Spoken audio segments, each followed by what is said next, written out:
vontade. Boa noite a todos. Novamente é uma satisfação enorme estar aqui com nossos amigos, na casa de algum tempo, né, que nós já os conhecemos, e recebê-los aqui, né, participar então dessa verdadeira festa que nós temos hoje, abrilhantado aí pelo nosso Coralta. Cada vez que eu venho aqui eu noto assim uma evolução do grupo, viu? Sabe, então eles estão aumentando, pelo menos sempre tem um componente a mais, né? Já é uma evolução.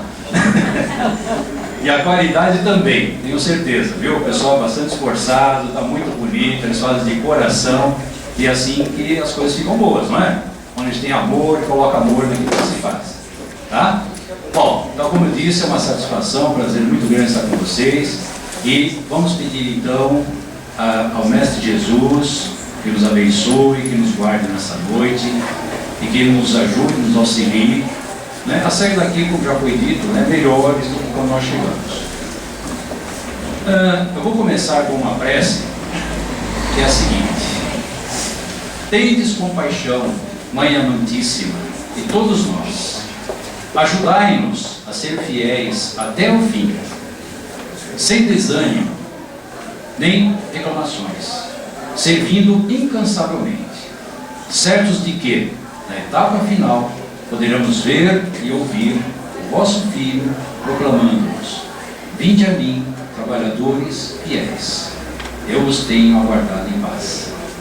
Essa é uma mensagem de Joana de Ângeles, que foi psicografada, né, pelo nosso venerando Divaldo Pereira Franco, no ano de 2007, em Éfeso, na Turquia, junto à casa onde teria desencarnado Maria de Nazaré.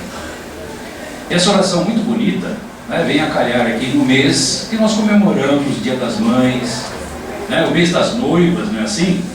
Sempre se falou, né, que é o mês das noivas, e não sei exatamente o início disso, mas é o mês que há um número enorme de casamentos, e assim vai, né?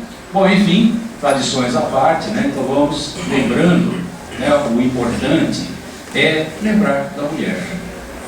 Uma mulher que nos dias de hoje, ainda quando você ouve as estatísticas, né, são assim absurdos ainda os números referentes à violência, certo? E maus tratos em relação à mulher. Em pleno século XXI. Estamos lá no tempo de Jesus, nós já vamos falar sobre isso, em que as mulheres não tinham direito nenhum, praticamente nenhum. Eram tratadas assim como verdadeiros objetos. E muitas ainda o são. São tratadas exatamente assim. Então nessa nossa conversa de hoje, nós vamos falar então as mulheres na vida de Jesus. Falando exatamente como era, né? Um pouco como era a vida no tempo de Jesus, antes de falar exatamente assim, desse ponto, né? Das relações das mulheres que tiveram algum tipo de contato, fizeram parte da história, de passagens da vida de Jesus, de seus ensinamentos. Então falar um pouquinho como era então aquela vida no tempo de Jesus, as dificuldades, um pouquinho de como eram as atividades no templo, no dia a dia, do que eles utilizavam para alimentação, e até chegar então nesse ponto em que falaremos então da vida da mulher naquela época, certo? De citar aqui alguns exemplos, alguns casos, algumas passagens envolvendo então a vida de Jesus. Então vamos lá. Então como era a vida no tempo de Jesus? 2000 anos atrás. Era fácil? Existia metrô naquela época? Não, né? Bicicleta? Carro, ônibus? Então a maioria das pessoas andavam a pé. Não é isso? Poucos eram aqueles que tinham transporte, lá um cavalo, uma carroça, algo assim, né? Uma biga. Né? Eu lembro dos filmes aí, aqueles épicos, aqueles soldados, aqueles, né, comandantes que estavam andando nas suas bigas, enfim. Então eram pouquíssimos que tinham esses recursos. Então a maioria ali andava a pé mesmo.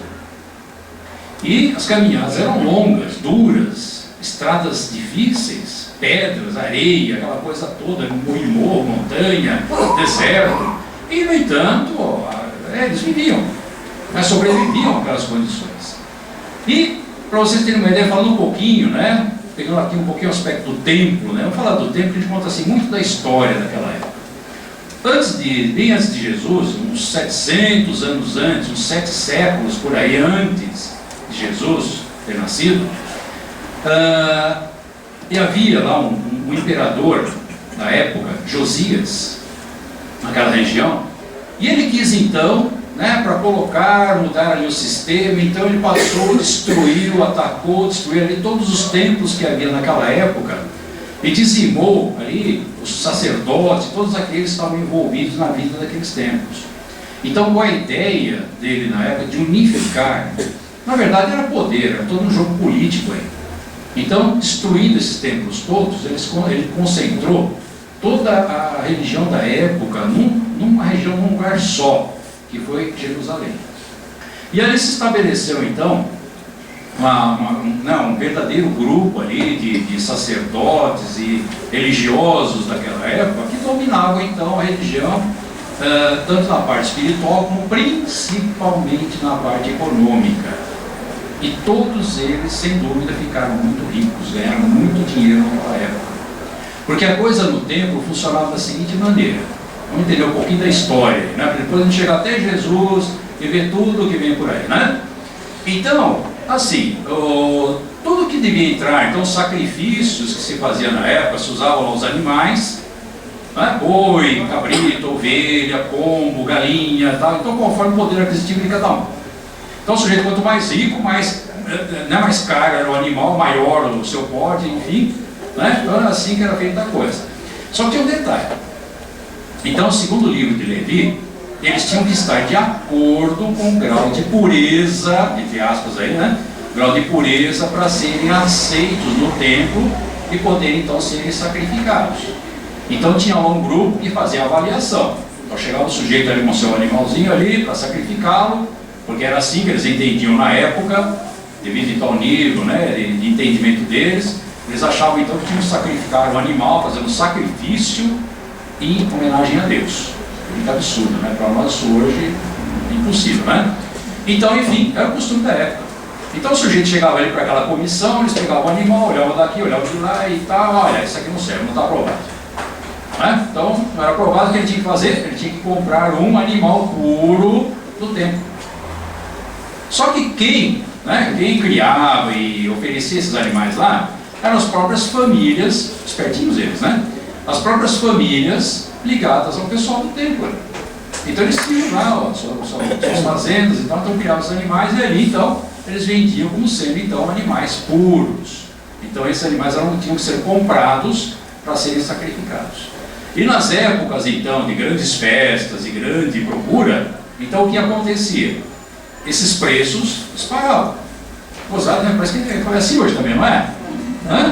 Época de Páscoa, ovo de Páscoa, não é isso? Tudo sobe o preço, na época do Natal, Dia dos Namorados que vem chegando aí, não é? Então cria-se, né, uma coisa em volta disso, para um comércio, estimular o consumo, e assim então a produção, e aquela coisa toda, e o preço sobe. Na época não era diferente. Para vocês terem uma ideia, o pombo, que eram os animais mais baratinhos, né? O pobre levava lá o seu pombinho para sacrificar. Ele chegava a valer nessas grandes festas 100 vezes mais o preço normal assim, do dia a dia. Você tem uma ideia do que valia isso? Correspondia mais ou menos a um denário. Um denário, para vocês terem uma ideia assim, próxima do valor, quando, né, isso acarretava, correspondia mais ou menos ao que um trabalhador ganhava num dia de trabalho. Então ele tinha que trabalhar um dia todo para ganhar um denário. Esse é o preço que cobrava lá pelo pombinho, que era o mais baratinho de todos eles ali. Então havia toda essa exploração. Fora os impostos que eles também cobravam. Então todo homem, né, todo judeu, completava 20 anos e passava a pagar então o dízimo. E eles tinham o cadastro de todos esses homens ali da região, inclusive né, cidades ao redor ali, certo? Então eles tinham esse cadastro e eles controlavam quem pagou, quem não pagou, que tinha a obrigação ao templo de pagar então o dízimo. E aí então vinham também os romanos. Não pensa que a moleza? Não era só eles o templo, não. Então os romanos que dominavam ali na época, né? E eles eram os que cobravam menos, viu? Eles cobravam 12,5%. Então o que a pessoa ganhava? 12,5%.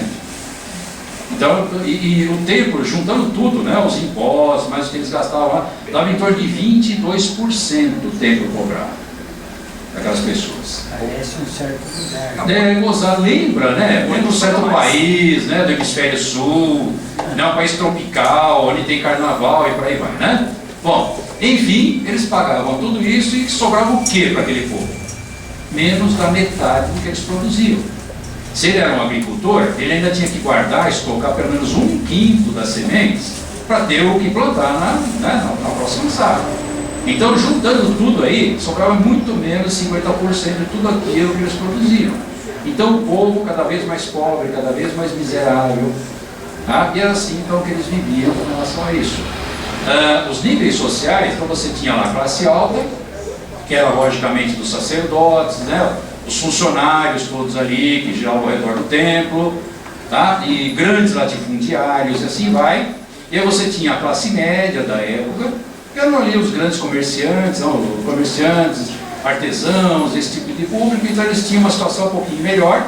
E então vinha lá embaixo o pessoal mais pobre ainda, né? Constituído principalmente pelos escravos, e aquele pessoal, seriam os boia-frias da época, né? Que trabalhavam no campo e que ganhavam então por empreitada, por coisa desse tipo, mas ganhavam muitíssimo pouco. Então esse é um panorama bem geral para você ter uma ideia, né? A gente já juntou a parte econômica, o templo, etc. Tá? E aí então, do que eles viviam? Como era a alimentação naquela época? Então se a gente pegar o aspecto assim, do que se produzia, a gente passa a ter uma ideia do que eles comiam, não é verdade? Então a grande parte daquele povo, eles viviam no campo. Ao contrário de hoje. Hoje a menor parte exatamente está no campo e a maioria da população está nas grandes cidades. Na época era exatamente o inverso. Então eles moravam em pequenos vilarejos e trabalhavam então nas terras ao redor. E a maioria das famílias tinha algo assim em torno, na média, em torno de 7 alqueires cada família. Era a média das propriedades na época. Tirando, lógico, aqueles grandes latifundiários, os do templo inclusive, sacerdotes que tinham áreas enormes, imensas. Então, essas pessoas produziam lá seus cereais, o vinho, um pouco do vinho também, certo? Frutas, e assim então eles iam sobrevivendo, certo? Inclusive tem uma passagem, né, na parábola da figueira estéril, né, uma passagem então, uma das parábolas de Jesus, e cita então a figueira e tal, e o figo é um dos principais produtos, um dos mais caros, mais valiosos da época, o figo.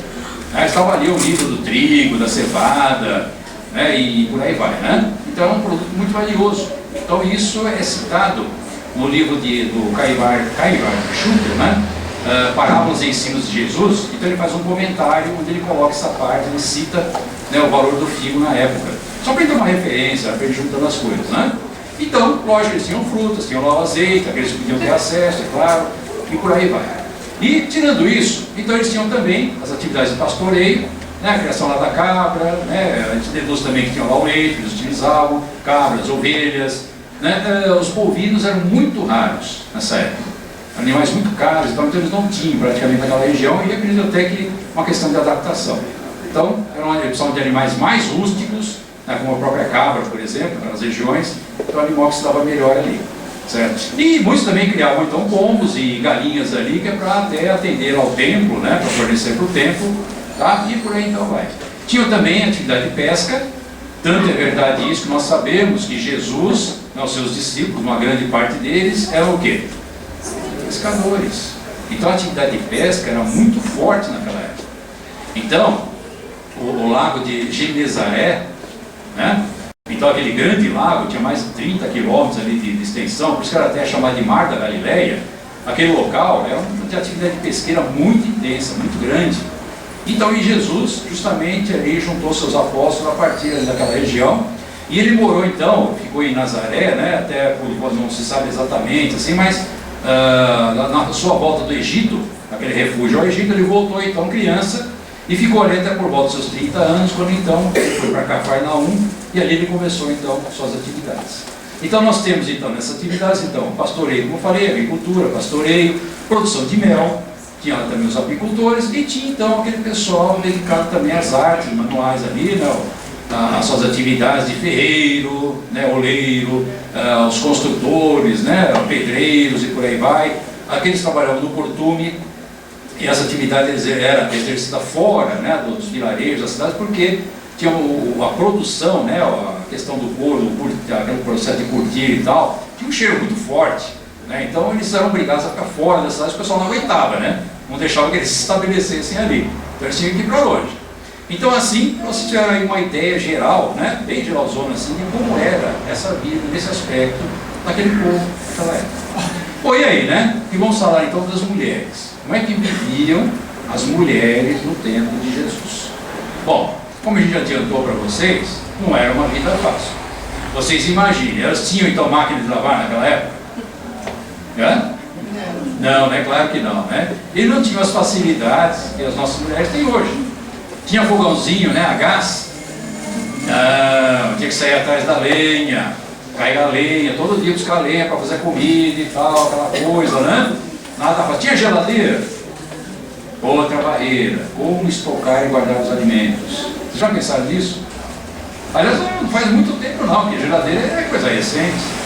Né? Tudo na base do sal, conservar com sal, certo? Secavam, né, os alimentos, então tinha que secar, quer dizer, tinha que usar certos recursos para poder, né, misturar aí certos condimentos, certas coisas fortes ali, pimentas e outras coisas, para poder durar um pouquinho mais de tempo, conservar mais aqueles alimentos. Então não era fácil realmente. A vida das mulheres na época, você imagina como é que era. Então, levando em conta então esse estilo, né, como era a vida, certo? Elas tinham aquelas dificuldades todas do dia a dia, fora que elas não tinham direito nenhum. Eram objetos mesmo. Então no dia a dia, elas eram assim propriedades do homem. Verdadeiras propriedades. Certo? Muitas delas, inclusive, quando meninas, eram até vendidas como escravas. Então, né, quando o pai precisava de um dinheiro a mais, alguma coisa, não tinha dúvida, vendia a filha. Né? Então, essas mulheres, quando se casavam, então ela tinha que servir realmente ao homem, fazer a comida, então cuidar dos filhos, aquela coisa toda, não podia reclamar, não podia falar nada. Né? Hoje pode, né? Hoje a gente já está correndo a mulher, não é verdade? Nelson? Bobeou. Então, naquela época não tinha conversa, né? Então ela era totalmente submissa. Quando ela saía na rua, para vocês terem uma ideia, ela não podia conversar com ninguém. Homem nenhum podia conversar ou olhar para uma mulher casada. Ela tinha que sair com um véu. Aliás, algumas religiões ainda são assim hoje. É bem parecido. Então, tinha que sair com o véu, não podia conversar com ninguém. Aí ia lá, fazer sua atividade, buscar, fazer uma compra, uma coisa desse tipo, para suprir a família e tal. Não podia conversar com ninguém.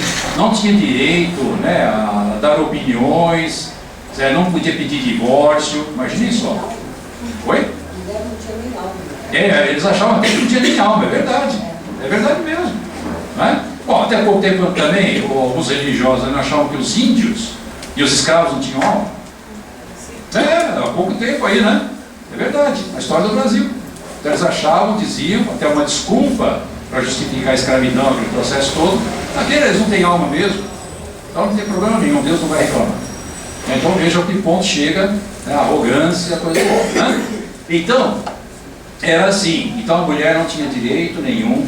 Oi, tadinhos, né? Vocês estão pensando, né? E é verdade isso. Mas enfim, tudo de acordo com o nível de consciência da época. Para eles, aquilo era o certo. Porque estava lá nas escrituras, lá, né? Aqueles livros empoeirados para nós hoje ali, que estava escrito lá que a mulher era submissa ao homem, etc. Por aí vai, né? Enfim, e eles levavam isso a sério. Tanto é que no templo, quando elas compareciam lá, naquelas reuniões, elas tinham um lugar à parte, um lugar separado, e para vocês terem uma ideia do absurdo, se não tivesse, pelo menos ali no templo, 10 homens presentes, tinha que ter pelo menos 10, não se realizava ali a reunião. Podia ter 500 mulheres presentes, mas se não tivesse pelo menos 10 homens ali, não teria a reunião. E elas só ficavam ali só ouvindo, elas não podiam se manifestar em momento algum, não nenhum tipo de interpretação, nenhum tipo de fala, nada. Ficavam ali só participando, só ouvindo. Então, para vocês verem, né, como é que era a coisa, não era fácil não. E por aí vai. E um homem, para vocês terem uma ideia também, o marido, se ele não gostasse da comida, de repente ele chegou lá, né, como se diz aqui, ovo virado, se ele chegava meio bravinho ali, tinha discutido com alguém na rua, não tinha dado certo algum negócio, e de repente a mulher ia oferecer lá o jantar, né, o almoço ou o jantar para ele, e ele não gostasse da comida, simplesmente ele podia mandar a mulher embora. Né? Ou se ele achasse pelo caminho, achasse uma mais bonita, conhecesse uma mulher mais bonita, também trocava na hora, não tinha problema nenhum. Era fácil assim. Então, vejam só a situação da pobre da mulher da época. Agora, isso não é regra geral. Não nas cidades, nos lugares assim, aliás, na cidade não. Mais para o interior, nos lugares mais afastados e tal, a coisa já era um pouco diferente. Então, os pobres, né, eles tinham uma maneira um pouco diferente de administrar isso. Então, as mulheres já tinham mais participação, né, isso é verdade. Tanto é que em algumas passagens, né, dos evangelhos a gente nota isso. Elas eram tratadas um pouco mais em respeito, um pouco mais de igualdade. Mas, no geral, é assim que funcionava, assim eram as regras. E então, nós avançamos, né, e vamos então conhecer então alguém que veio para mudar radicalmente tudo isso. Por isso que ele foi tão perseguido na época, foi crucificado, etc. Então, com a chegada de Jesus, né, pelo menos ele, o seu grupo, as mulheres, eram tratadas de igual para igual. Elas eram ouvidas, eram respeitadas. E Jesus sempre foi contrário a essas leis, entre aspas, aí, essa maneira de tratar e encarar a vida da mulher. E nós temos lá várias passagens. Então, muitas foram as mulheres que participaram. A gente colocou, quando colocou o título, né? As mulheres na vida de Jesus. O pessoal começa a coçar a cabeça, nossa, título esquisito, né? As mulheres na vida de Jesus. Jesus não foi casado, né? Não se sabe que ele tenha tido namorada, nada disso, né? Fica até meio estranho. Mas são aquelas que conviveram lá com Jesus, com seus discípulos, auxiliando os trabalhos. Porque, veja bem, Jesus, quando ele encarnou entre nós aqui, imagine um espírito puro como ele. Como diz lá na questão 625 do Livro dos Espíritos, né, foi o espírito mais puro que Deus nos ofereceu, para ser nosso guia e modelo. Está escrito lá. Então foi Jesus. Então vocês imaginem para o espírito puro como ele foi, né, que foi uma missão. Ele assumiu essa missão de vir aqui para nos ensinar, para nos ajudar, para levar um pouquinho mais a humanidade. Essa é uma missão que eles podem, por conta, né, por livre-arbítrio deles, esses espíritos, eles podem optar por isso. E Jesus optou por isso, para vir até entre nós aqui.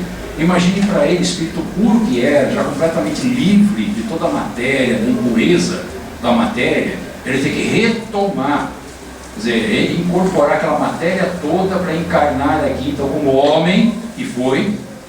Então, muitos dizem, né, que Jesus era Deus encarnado disso. Jesus não era Deus. Ele era um espírito muitíssimo orgulhoso, um espírito puro, que esteve entre nós aqui. Não era Deus. É filho de Deus, como nós. Só que o espírito, assim, anos-luz, em termos de evolução, é comparado a nós. Então ele veio aqui para nos ajudar. Então hoje ele é o nosso, né, o governador espiritual do nosso planeta. Então, vejam bem, o sacrifício então foi para ele encarnar, estar entre nós aqui e nos dar essa mãozinha, né? Era as mãozonas, né? Porque tantos foram os ensinamentos que ele nos deixou, que estamos até hoje ainda tentando entender alguma coisa, tentando aplicar alguma coisa no nosso dia a dia, que não é fácil. Então, mas enfim, pelo menos estamos tentando de alguma coisa, não é? E aí então foi com relação às mulheres, espírito puro, evoluído que era, certo? Ele sempre as tratou então de igual para igual, e foram várias as passagens. Então, Maria de Madalena, né? Vestida antes, né, como Maria de Magdala, tá? E tantas outras, né, que estiveram aí, a Maria, mãe de Tiago, certo? E por aí vai. Então, aos pouquinhos, nós vamos citando alguns casos aí. Então, uma das passagens foi exatamente essa. Certa ocasião, Jesus, então, ele foi convidado para um jantar, né, lá na casa de um fariseu. O fariseu, na época, né, pertencia lá ao templo, e era aquela caça, aquele grupo, então, de religiosos ali, que eles eram, assim, levavam a coisa todos ao pé da letra. Então, aquilo que estava escrito, então, que estava nas escrituras ali de Moisés, né, do Pentateuco, aquilo tinha que ser seguido à risca. E eles eram especialistas, eram doutores nessas leis, especialistas em vigiar a vida de todo mundo. Só que eles mesmos não aplicavam tudo, não. Tá? Mas, enfim, eles condenavam, vigiavam todo mundo e ficavam ali. E um deles, então, convidou Jesus para um jantar, e Jesus estava ali, né, chegou ali para o jantar, sentou-se, e daí a pouco, então, Maria Madalena, sabendo que Jesus estava ali, ela correu e levou ali então um frasco, né, com um perfume muito caro na época. E então ela chegando ali, chorando muito, mas chorando assim desesperadamente, ajoelhou-se aos pés de Jesus e verteu as lágrimas sobre os pés dele. Então, foi como que lavando os pés de Jesus com aquelas lágrimas. E passou a secar os pés de Jesus com os próprios cabelos. Cabelos grandes, enormes, que era muito comum até nas mulheres da época. E ela usando então os cabelos para ir secando aquelas lágrimas. E foi então untando, passando aquele óleo, aquele perfume caríssimo ali nos pés de Jesus. E eles ficaram atônitos. Esse fariseu, seus convidados ali, vendo aquela cena, então, e ele pensando com ele, né? Esse fariseu pensando ali, se ele fosse um profeta mesmo, ele saberia quem é essa mulher, que é uma pecadora, saberia da vida dela, não sei o que, né? E Jesus, com aquele jeitão dele, né? Eu vi numa palestra que eu gostei muito da expressão, aquele jeitão Jesus de ser. Então, ele, né, percebendo, lendo na faixa ali o pensamento do sujeito ali, né, ele virou e falou: olha, eu tenho algo para te dizer, né, tenho algo para te dizer. E então contou para ele a seguinte passagem, né, 2 homens, um deles devia, né, 500 denários e o outro devia 50. E o credor, sabendo que eles não poderiam pagar, né, perdoou a dívida dos dois. Eles não poderiam pagar mesmo, fazer o quê? Né? Matar os caras? O que eu posso fazer com eles? Né? Perdoou a dívida. Então, qual deles teria dado então perdão, teria tido assim, teria como retorno, né, o maior amor daqueles dois ali? E ele não teve dúvida, respondeu, né? Logicamente que aquele que foi perdoado, os 500, né? Os 500 denários. Lógico, né? Jesus falou: não, disse o bem, disse o corretamente. Então, aí ele virou a coisa, né? Ele falou: então, vejam essa mulher, né? Lógico, já sabendo, né? Já querendo dizer que ela era uma pecadora mesmo, né? Então, vejam essa mulher que se ajoelhou aos meus pés, né? Então, eu cheguei aqui, você não me ofereceu água para lavar os pés, que era um costume muito comum na época. Quando você recebia um viajante, alguém de fora, era até muito compreensível isso. Então a pessoa oferecia uma bacia, muitas vezes a própria pessoa ali, né, para fazer um carinho, para atender bem aquela pessoa, ele mesmo lavava os pés daquele viajante, né, se colocava um perfuminho ali, dependendo das condições, né, econômicas daquela pessoa. Então, eles ofereciam essa condição para, lógico, a pessoa caminhava tanto, eles só tinham os pés para caminhar na época, né, não tinham aquelas facilidades que nós temos hoje de transporte. Então, você não me ofereceu água para isso, e ela, com as lágrimas, lavou meus pés. Você não untou a minha cabeça, que era outro hábito também, colocar um pouco de óleo, né? Uma simbologia muito, muito importante para a época. Você não colocou óleo na minha cabeça. E ela, com o óleo, untou os meus pés também. Quer dizer, então vai falando assim, né? Tudo que ela estava fazendo, que ele não ofereceu nada para ele. Você não me osculou, que é outro hábito muito comum também, entre os homens, né? Na época eles se beijavam também, para se cumprimentar. Dava um beijo no rosto, não é muito comum. Então, você também não me osculou quando eu cheguei aqui.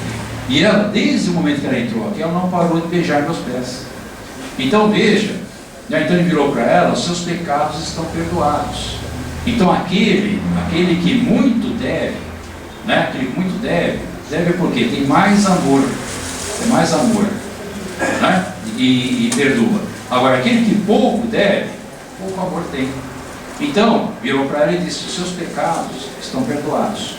Nossa, então aquele ficava entre eles ali, se olhando assim, né? Quem esse homem pensa que é para perdoar alguém? Não, porque só sacerdote, só esse pessoal que podia perdoar alguém na época, né? Quem esse homem pensa que é, né? E Jesus, só percebendo, ele sabia os pensamentos deles. E aí, então, para arrematar a coisa, ele virou para ela e falou: então, vai, né? A tua fé te salvou, vai em paz.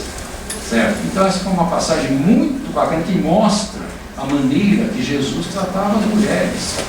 Então, veja, já pensou na casa então daquele fariseu, um sujeito radical como ele era, né? Ali, tomar uma lição dessa, né? Então, aquela que mais deve é a que tem mais amor, porque muito amor tem, e por isso que Jesus a perdoou.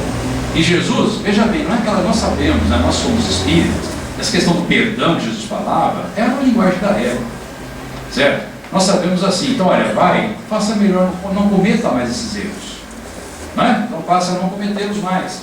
Então, nós sabemos, nós espíritas sabemos que existe essa coisa de perdão.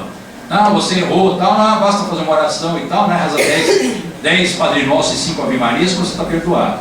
Não, Deus é hoje misericordioso e tal, vai nos dar outra chance. Mas, de alguma maneira, nós temos que pagar isso. Seja fazendo, de preferência fazendo bem, é claro, não seja, mas fazendo bem é uma forma de você, de certa forma também, ir amenizando aquelas suas dívidas. Certo? Então não há assim, mal feito, que não haja também um bem, que possa também, de certa forma, ir amenizando, e não digo a pagar totalmente, mas diminuir muito esse débito. Então Jesus sempre falava isso, então vai e não peques mais. Certo? Era a língua da época, aquilo que eles entenderiam. E tantas outras passagens. Teve outra bonita também.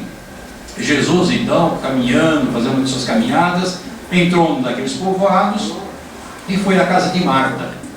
E Marta, com sua irmã Maria, estavam ali, receberam Jesus, e os discípulos ali. E Jesus sentou-se e Maria ajoelhou-se aos pés de Jesus e ficou ouvindo ali a conversa, os ensinamentos de Jesus. E Marta correndo de um lado para o outro, atarefada e toda, e preparando a comida, aquela coisa, aquela recepção para Jesus, aquela preocupação toda. E ela passava e olhava para Maria, como é que é, Você não vai lá me ajudar? Não, Sabe, aquele olhar assim, inquisidor, E chegou um momento que ela não aguentou. Chegou lá para Jesus e falou: Mestre, Jesus, não vês que eu estou aqui atarefada? Por favor, peça para minha irmã Maria que me ajudar também. E aí Jesus virou para ela e falou: Marta, Marta, você está muito preocupada, muito ansiosa, Você está dando muito valor a tantas coisas, quando basta para uma coisa apenas. E essa melhor parte, Maria foi quem pegou. Então, isso mostra uma outra coisa muito interessante. Na época não era nada comum uma mulher se ajoelhar ali, ficaria sentadinha ou ajoelhada que estivesse, aos pés de um mestre e ficar ouvindo ali seus ensinamentos. Isso não era nada comum, porque a mulher era proibida de ir à escola, por exemplo. Então havia escola do templo, e só os homens, só os meninos é que poderiam frequentá-la, e as mulheres não. E Jesus não teve o menor problema, ela sentou, se tivesse outras, aliás, não era comum. As mulheres seguiam Jesus, era muito comum elas participarem de todos ali, aqueles momentos de Jesus, então, tinha logicamente os momentos em que ele falava apenas para os discípulos, e muitas vezes ele pregava para todos que estavam ali, independente de ser homem, mulher, criança, enfim, ali estavam para ouvir, e ele falava, ele ensinava, não tinha nenhum tipo de discriminação. E assim era, então, dia a dia na vida de Jesus. E assim, então, sem qualquer discriminação, sem qualquer preconceito, e Jesus, então, foi avançando e passando seus ensinamentos, e o grupo, então, de mulheres que o seguiam era um grupo grande, e até o caso da mulher samaritana, certa ocasião, Jesus, então, indo em direção à Galileia, saindo da Judeia, ele teria que atravessar a Samaria. E a Samaria era aquela região, aquele povo detestado da época. Sabe, os judeus, principalmente, eles não gostavam daquele povo, achavam um povo impuro pelas origens deles, etc. e tal, tinha toda uma discriminação por ali. Então Jesus, no caminho, ele chegou na região lá de Jacó, onde havia vivido Jacó, lá com seus filhos, sua família, e tinha uma fonte muito famosa ali, naquela região, chamada Fonte de Jacó. E Jesus, chegando ali, cansado daquela viagem, aquele calor todo, e os seus discípulos, alguns saíram, foram até ao lugarejo próximo, compraram alguns alimentos, e ele ficou então ali aguardando, com aquela sede, e nisso então chega uma mulher samaritana, e passando por ele, Jesus vira para ela, vendo que ele ia buscar água no poço, e diz: dá-me água, sirva-me, dá-me água. E ela virando para Jesus, percebendo que era um judeu, ela falou: nossa, o que é isso? Um judeu vindo falar comigo, com uma mulher samaritana, falando isso para ele, isso não é comum. Os judeus não falam, não conversam com os samaritanos. E Jesus então lhe dá depois uma grande lição, mostrando para ela que era tão importante, ela não o havia reconhecido nem como profeta, e muito menos a Deus, havia percebido a presença dele ali, e que na verdade, se ela assim o percebesse, ela teria pedido água para Jesus, e ele lhe teria dado a verdadeira água, aquela que mata toda a sede. Quer dizer, toda a sede de saber, de justiça, etc., a água viva. né? Então, foi uma passagem muito bonita também, e que ele conversou normalmente com aquela samaritana, sem problema nenhum, sem qualquer discriminação. E os judeus realmente não conversavam, né? Nem com os samaritanos e muito menos com as mulheres samaritanas. E se eles já desprezavam as próprias mulheres, imagine então uma samaritana. Tá? E assim, seguindo então, Jesus, então, quando crucificado, teve ali aos seus pés quem? Os discípulos estavam lá? Gente, uma vez eu ouvi uma coisa muito engraçada. Você se lembra do Dr. Reinaldo Leite? Ele uma vez falou o seguinte, numa das palestras, né? Ele falou, olha, ele relatando exatamente isso aí, ele falou, olha, os primeiros a fugir foram os discípulos. Só João, né? O jovem João ficou ali, né? Os outros todos sumiram, fugiram, né? Foram embora, se esconderam, estavam com medo de serem presos também e tal, né? Ele falou, olha, a mesma coisa que, olha, Jesus teve 11 sócios, e na hora que ele mais precisou, ele só ficou um ali, né? O mais jovem dele só ficou ele ali, os outros todos se mandaram, né? E as mulheres então lá estavam aos pés do mestre ali, né? Chorando e tentando de alguma forma, sei lá, talvez levar algum tipo de conforto para ele, mas enfim, participando do sofrimento dele. Ali estava a Maria Madalena, a própria, né? A mãe de Tiago estava ali também, a Maria, tá? Então, fora a mãe dele, né? A própria mãe de Jesus, então as mulheres estavam ali, e outras ainda estavam ali ao redor da cruz, ali chorando e orando por ele, acompanhando o mestre até ali o seu, né, aquele momento do seu desencarne ali. E não abandonaram.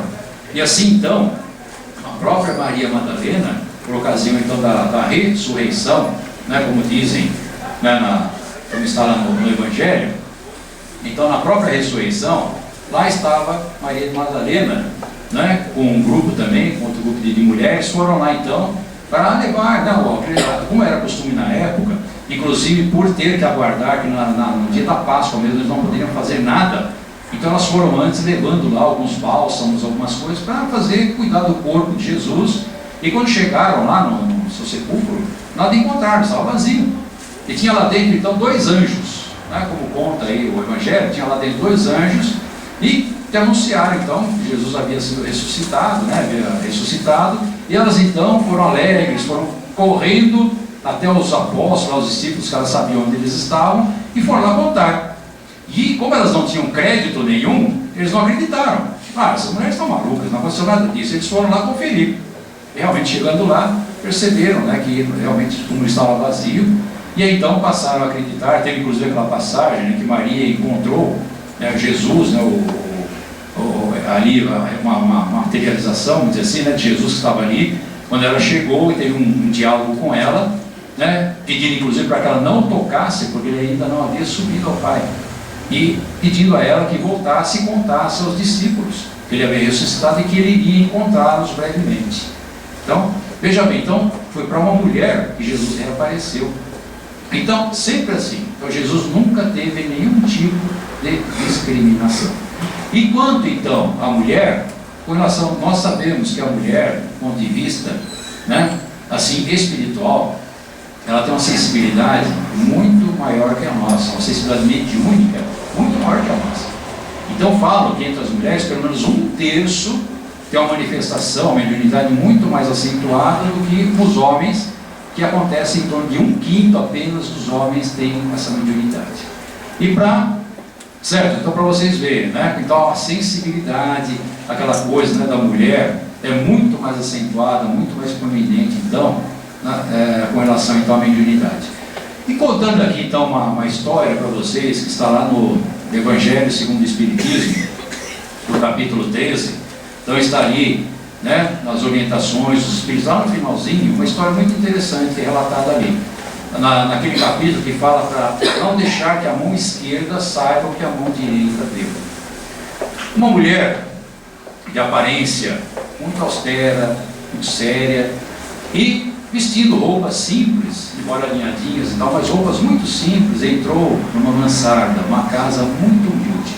E ali chegando, ela foi reconhecida como benfeitora, levando para eles então, além dos mantimentos, dos víveres, aquelas necessidades materiais que aquela família tinha, porque o pai estava doente, estava no hospital, então levando para aquela família esse bem, além da própria palavra, o bálsamo da palavra.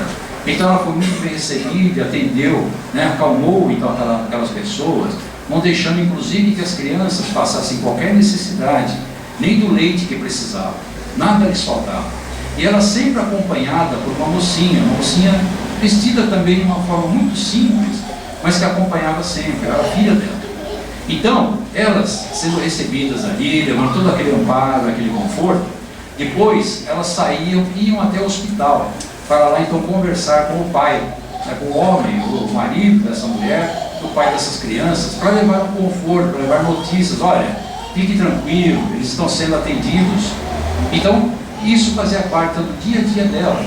E ela saindo dali, então ia até a sua carruagem, depois vou explicar o porquê, né? Estou falando do Evangelho, assim, do Espiritismo, ia até a sua carruagem, e nessa carruagem tinha toda uma quantidade enorme de víveres ali, que depois ela levaria para outras famílias que ela socorria.